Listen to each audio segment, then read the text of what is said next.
തരിപ്പണമായത്. ഇന്ന് എനിക്ക് വീട്ടിൽ കയറാൻ തോന്നുന്നില്ല. ഞാൻ പണിയെടുത്ത് മൂക്കറ്റം കുടിച്ച് എങ്ങനെയെങ്കിലും വീട്ടിൽ പോകണമെന്ന് എല്ലാവരും നിർബന്ധിച്ച് വീടിന്റെ പടിക്കവരെത്തിയാൽ പടിക്കലെത്തുമ്പം വീണ്ടും തിരിച്ചു പോയി മദ്യപിക്കണമെന്ന് തോന്നും. അങ്ങനെ വീണ്ടും പോയി ഞാൻ മദ്യപിക്കും. അങ്ങനെ റോഡിൽ എവിടെയെങ്കിലും കിടന്നുറങ്ങും. അങ്ങനെ പൊട്ടി തകർന്നൊരു ജീവിതമാണ്. ഞാൻ ചോദിച്ചു, നിങ്ങൾ വാങ്ങിയ സ്ഥലം ആരുടെ കയ്യിൽ നിന്നാണ്? അന്വേഷിച്ചപ്പോൾ എനിക്ക് മനസ്സിലായി, ഒരു പ്രദേശത്ത് ഒരു ഇടവകയിൽ വലിയ പ്രശ്നം ഉണ്ടാക്കി, ശാപകരമായ പാപം ചെയ്ത് വലിയ പാപത്തിന്റെ ഇടവകയ്ക്ക് വലിയ തകർച്ച വിളിച്ചു വരുത്തിയ ഒരു കുടുംബം. ആ കുടുംബത്തിൽ 4 പേര് ആത്മഹത്യ ചെയ്തു.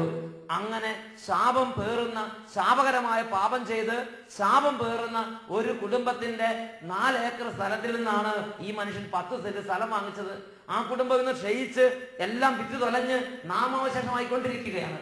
ആ കുടുംബം ഇങ്ങനെ സ്ഥലം ഒഴിച്ചുകൊണ്ടിരിക്കുന്ന സമയത്ത് അതിൽ നിന്നാണ് 10 സെന്റ് സ്ഥലം ഇദ്ദേഹം വാങ്ങിച്ചത്. പ്രിയപ്പെട്ട സഹോദരങ്ങളെ, ആ മണ്ണിൽ കുടുംബം വെച്ച് വീട് വെച്ച് താമസമാക്കിയപ്പോൾ ഈ മനുഷ്യൻ പറയുകയാണ്, ഞാൻ ഈ പുതിയ സ്ഥലത്ത് വീട് വെച്ച് താമസമാക്കി അന്ന് തൊട്ട് അവിടെ താമസമാക്കിയപ്പോൾ മുതലാണ് എനിക്ക് തകർച്ചയുണ്ടായത്. അതിനു മുമ്പ് ഞാൻ മദ്യപിക്കുമായിരുന്നില്ല. അതിനു മുമ്പ് ഒറ്റ പൈസ ഞാൻ പാഴ്ചെലവ് നടത്തി എന്റെ കുടുംബത്തിന് ദുഃഖമുണ്ടാക്കിയിരുന്നില്ല. ഇന്ന് എനിക്ക് എന്റെ ഭാര്യയോടും മക്കളോടും കുടുംബത്തോടും ഒരു താല്പര്യവും തോന്നുന്നില്ല. തകർന്ന് തരിപ്പണമായ അവസ്ഥ. ആ ദൈവവൈതലിന്റെ ജീവിതത്തിൽ മദ്യപാനം വിട്ടുപോകുന്നതിന് പ്രാർത്ഥിക്കുന്നതിനേക്കാൾ അധികമായി ഈ മനുഷ്യന്റെ മണ്ണും പറമ്പും കാലാവസ്ഥയും കൃഷിയിടങ്ങളും ആ 10 സെന്റ് ഭൂമി മുഴുവൻ കർത്താവിന്റെ ശക്തിയാൽ വിടുതൽ പ്രാപിക്കുന്നതിന് വേണ്ടി, പാപത്തിന്റെ കെട്ടുകൾ അഴിയുന്നതിന് വേണ്ടി, ആ മണ്ണിലും കാലാവസ്ഥയുള്ള തിന്മയുടെ ആധിപത്യങ്ങൾ നിർവീര്യമാകുന്നതിന് വേണ്ടി പൗരോഹിത്യത്തിന്റെ അധികാരം ഉപയോഗിച്ച് ആ ദൈവവൈതലിന് വേണ്ടി പ്രാർത്ഥിച്ചു. പ്രിയപ്പെട്ട സഹോദരങ്ങളെ, ആ പ്രാർത്ഥന ആ ദൈവവൈതലിന് അനുഗ്രഹമായി മാറി. ആ മണ്ണിൽ നിന്നും കാലാവസ്ഥയിൽ നിന്നും കെട്ടുകൾ അഴിഞ്ഞു. ആ കുടുംബത്തിൽ സമാധാനത്തിന്റെ അഭിഷേകം ഉണ്ടായി. Hallelujah, hallelujah. പ്രിയപ്പെട്ട ദൈവമക്കളെ, ദൈവത്തിന്റെ വചനം പഠിപ്പിക്കുന്ന നിങ്ങൾ ശ്രദ്ധിക്കുക. ദൈവത്തിന്റെ വചനം പറയുകയാണ്, നിങ്ങൾക്ക് ദൈവം തരുന്ന സ്ഥലത്ത് നിങ്ങൾ ദൈവത്തിന്റെ വഴികളിലൂടെ നടക്കുന്നില്ലെങ്കിൽ, നിങ്ങൾ പാപം ചെയ്താൽ നിങ്ങൾക്ക് ദൈവം തന്ന സ്ഥലം അശുദ്ധമാകും. അത് മണ്ണായിക്കൊള്ളട്ടെ, അത് പറമ്പായിക്കൊള്ളട്ടെ, കൃഷിയിടങ്ങളായിക്കൊള്ളട്ടെ, ബിസിനസ് സ്ഥാപനമായിക്കൊള്ളട്ടെ, ജോലി സ്ഥലമായിക്കൊള്ളട്ടെ, നിങ്ങൾക്ക് ദൈവം തന്നിരിക്കുന്ന സ്ഥലം എവിടെയാണ്? ഉപജീവന മാർഗത്തിന് ദൈവം നിങ്ങൾക്ക് നൽകിയിരിക്കുന്നത് എന്താണ്?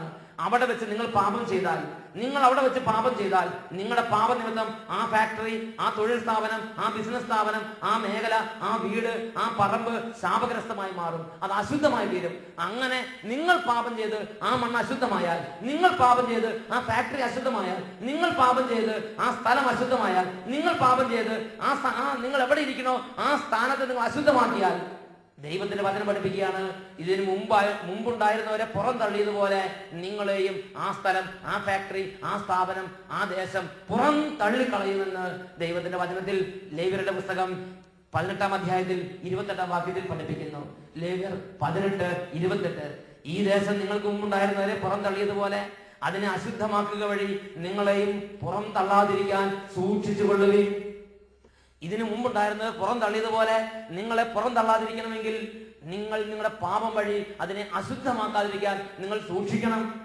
നിങ്ങളുടെ കുടുംബത്തിൽ നിന്നും തിന്മകൾ വിട്ട് വിടുതൽ നിങ്ങൾ ആഗ്രഹിക്കുന്നുവോ? പ്രിയപ്പെട്ട ദൈവമക്കളെ, വചനം പഠിപ്പിക്കുന്നു. നിയമാവർത്തന പുസ്തകം 12-ാം അധ്യായം 25-ാം വാക്യം, അങ്ങനെ കർത്തൃ സന്നിധിയിൽ ശരിയായത് പ്രവർത്തിക്കുമ്പോൾ നിങ്ങൾക്കും നിങ്ങൾക്ക് ശേഷം നിങ്ങളുടെ സന്തതികൾക്കും നന്മയുണ്ടാകും. അപ്പോൾ നിങ്ങൾ വിചാരിക്കും, ഞാൻ എൻ്റെ ഫാക്ടറിയിൽ വെച്ച് തിന്മ ചെയ്തു, ഞാൻ എൻ്റെ ജോലി സ്ഥലത്ത് വെച്ച് തിന്മ ചെയ്തു, ഞാൻ എൻ്റെ കൃഷിയെടുത്ത് തിന്മ ചെയ്തു, ഞാൻ എൻ്റെ എസ്റ്റേറ്റിൽ തിന്മ ചെയ്തു, എനിക്ക് കുഴപ്പമൊന്നും വന്നിട്ടില്ലല്ലോ. മക്കളെ, ഒരു പക്ഷേ നിങ്ങളുടെ ഈ തലമുറയിൽ നിങ്ങൾ ഈ ജീവിതത്തിൽ കുറച്ചു കാലം നിങ്ങൾ പിടിച്ചു നിന്നേക്കാം. എങ്കിലും ഞാൻ നിങ്ങളോട് കർത്താവിന്റെ വചനത്തെ ആസ്പദമാക്കി പറയുന്നു, അടുത്ത തലമുറയ്ക്ക് പിടിച്ചു നിൽക്കാൻ സാധിക്കുകയില്ല. കുടുംബത്തിന്റെ അടിത്തറയാണ് തകർന്നുകൊണ്ടിരിക്കുന്നത്. ഉപജീവന മാർഗത്തിന്റെ അടിത്തറയാണ് തകർന്നുകൊണ്ടിരിക്കുന്നത്. സാമ്പത്തിക മേഖല അടിത്തറയാണ് തകർന്നുകൊണ്ടിരിക്കുന്നത്. നിങ്ങൾക്ക് ശേഷം നിങ്ങളുടെ സന്തതികൾക്കും ഉയർച്ചയും നന്മയുണ്ടാകാൻ ആഗ്രഹമുണ്ടോ? നിയമാവർത്തന പുസ്തകം 12-ാം അധ്യായം 28-ാം വാക്യത്തിൽ പഠിപ്പിക്കുന്നു, നിങ്ങൾ ദൈവമായ കർത്താവിന്റെ സന്നിധിയിലേക്ക് മടങ്ങി വരണം. നിങ്ങൾ ദൈവമായ കർത്താവിന്റെ സന്നിധിയിൽ ശരിയായത് പ്രവർത്തിക്കുമെങ്കിൽ നിങ്ങൾക്ക് ശേഷം നിങ്ങളുടെ സന്തതികൾക്കും എന്നേക്കും നന്മയുണ്ടാകും. നിങ്ങൾക്ക് ശേഷം നിങ്ങളുടെ സന്തതികൾക്ക് എന്നേക്കും നന്മയുണ്ടാകാൻ ആഗ്രഹമുണ്ടോ? വചനം പഠിപ്പിക്കുന്നു, നിങ്ങൾ നടക്കുന്ന ഈ പാപത്തിന്റെ വഴികൾ, ശാപത്തിന്റെ വഴികൾ, തിന്മയുടെ വഴികൾ വിട്ടുപേക്ഷിക്കുക. അതിനുശേഷം കർത്താവിലേക്ക് പിന്തിരിഞ്ഞിട്ട് കർത്താവിന്റെ സന്നിധിയിൽ ശരിയായത് പ്രവർത്തിക്കുമെങ്കിൽ നിങ്ങൾക്ക് ശേഷം നിങ്ങളുടെ സന്തതികൾക്കും എന്നേക്കും നന്മയുണ്ടാകും എന്ന് കർത്താവിന്റെ വചനം പഠിപ്പിക്കുന്നു. പ്രിയപ്പെട്ട ദൈവമക്കളെ, ഈ നിമിഷങ്ങളിൽ നമുക്ക് പ്രാർത്ഥിക്കാം. കഴിഞ്ഞ കാലങ്ങളിൽ എത്രയോ വഴികളിലൂടെയാണ് വ്യതിചലിച്ച് നമ്മൾ യാത്ര ചെയ്തത്. ശാന്തതയിലേക്ക് മടങ്ങുന്നു. ഹൃദയത്തിലേക്ക് നമുക്ക് നോക്കാം. കടന്നു വന്ന വഴികളെ നമുക്ക് ഓർമ്മിക്കാം. ചെയ്തു പോയ തിന്മകളെ കുറിച്ച് ഈ നിമിഷങ്ങളിൽ കർത്താവിന് തന്നെ നമുക്ക് എളിമപ്പെടാം. കരങ്ങൾ കൂപ്പി ഓരോ മകനും മകളും ഈ സ്വരം കേട്ടുകൊണ്ടിരിക്കുന്ന ഓരോ കുടുംബവും കർത്താവിന്റെ സന്നിധിയിൽ എളിമപ്പെടുകയാണ്. ഇത് കൃഷിയിടവും സ്ഥാപനങ്ങളും ഫാക്ടറികളും ജോലി സ്ഥലങ്ങളും മക്കളും വരും തലമുറകളും അനുഗ്രഹിക്കപ്പെടുന്ന നിമിഷമാണ്. കടന്നു പോകുന്ന വഴികളെ ഓർത്ത് അനുദവിക്കാൻ പരിശുദ്ധാത്മാവ് ഇപ്പോൾ ഇടപെടുന്നു. ശാന്തതയെ പ്രാർത്ഥിക്കുന്നു. പാപത്തിൻ മുഖം ഞാൻ കണ്ടു, പാപത്തിൻ പിടിയിൽ ഞാൻ അമർന്നു. പാപത്തിൻ മുഖം ഞാൻ കണ്ടു,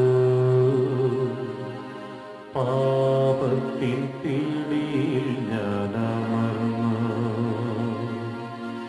ശാപത്തിൻ ജീവിതം തുടർന്നു, പാപത്തിൻ അടിമയായി തീർന്നു. ശാപത്തിൻ ജീവിതം തുടർന്നു, പാപത്തിൻ അടിമയായി തീർന്നു. പാപത്തിൻ മുഖം ഞാൻ കണ്ടു, പാപത്തിൻ പിടിയിൽ ഞാൻ അമർന്നു. ദൈവമായ കർത്താവിന്റെ സന്നിധിയിൽ മകനെ മകളെ ഇപ്പോൾ എളിമപ്പെട്ട് പ്രാർത്ഥിക്കുന്നവർക്ക് അനുഗ്രഹമുണ്ട്.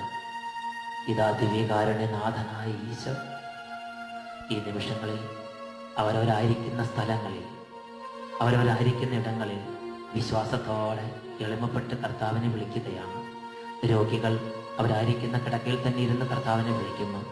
മകനെ മകളെ, നീ ആയിരിക്കുന്ന റൂമിൽ, നീ ആയിരിക്കുന്ന കസേരയിൽ, നീ ആയിരിക്കുന്ന ഇടത്ത് ദൈവത്തിൻ്റെ സാന്നിധ്യം നിറയുന്ന നിമിഷമാണ്. എളിമപ്പെട്ട് പ്രാർത്ഥിക്കാം. എനിക്കും എൻ്റെ മക്കൾക്കും ദീർഘകാല സന്തോഷത്തോടെ വസിക്കാൻ ദൈവമേ, ഞാൻ പാപം ചെയ്ത് അശുദ്ധമാക്കിയ ഈ മണ്ണിനെ വിശുദ്ധീകരിക്കണമേ.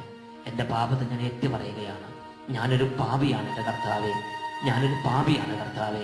കരങ്ങൾ യാചന രൂപത്തിൽ പിടിച്ച് എല്ലാവരും പ്രാർത്ഥിക്കുന്നു. ദൈവമേ, ഞാനൊരു പാപി, നിന്നെ അറിയാത്ത പാപങ്ങളോർത്തു കരയാനറിയാത്ത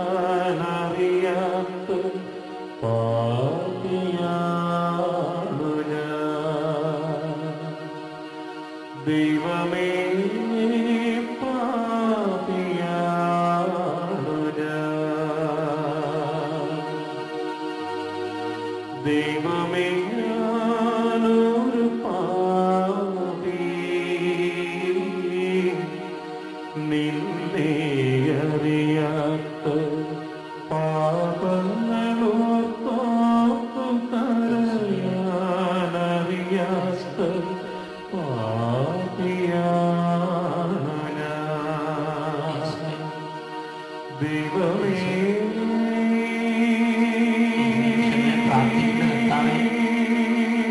ഒത്തിരി തെറ്റുകളും കുറ്റങ്ങളും കർത്താവേ, അജ്ഞതയുടെ കാലങ്ങളിൽ അറിയാതെ ചെയ്ത 1000 പാപങ്ങൾക്ക് മാപ്പ് ചോദിക്കുന്ന നിമിഷങ്ങളാണ്.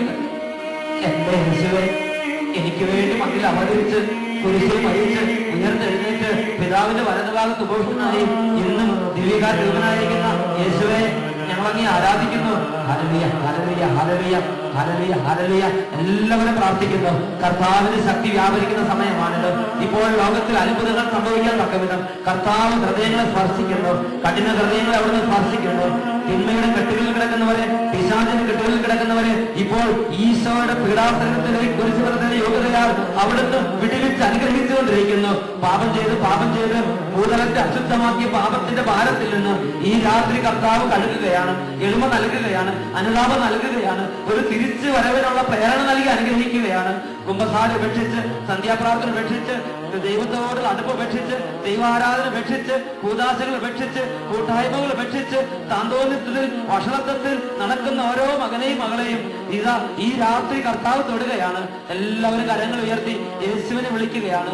ദൈവമേ, ഈ നിമിഷങ്ങളിൽ കെട്ടുകൾ അഴിക്കണമേ, ശാപത്തിന്റെ ബന്ധനങ്ങൾ പൊട്ടിക്കണമേ, തകർന്ന കുടുംബങ്ങളെ പുനരുദ്ധരിക്കണമേ. ഞങ്ങളിതാ പ്രാർത്ഥിക്കുന്നു. Hallelujah, hallelujah. എല്ലാവരും പ്രാർത്ഥിക്കുന്നു.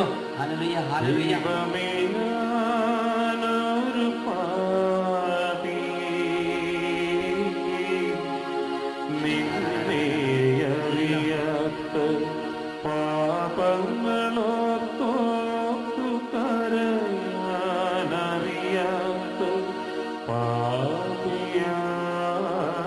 ഞാൻ. ദൈവമേ,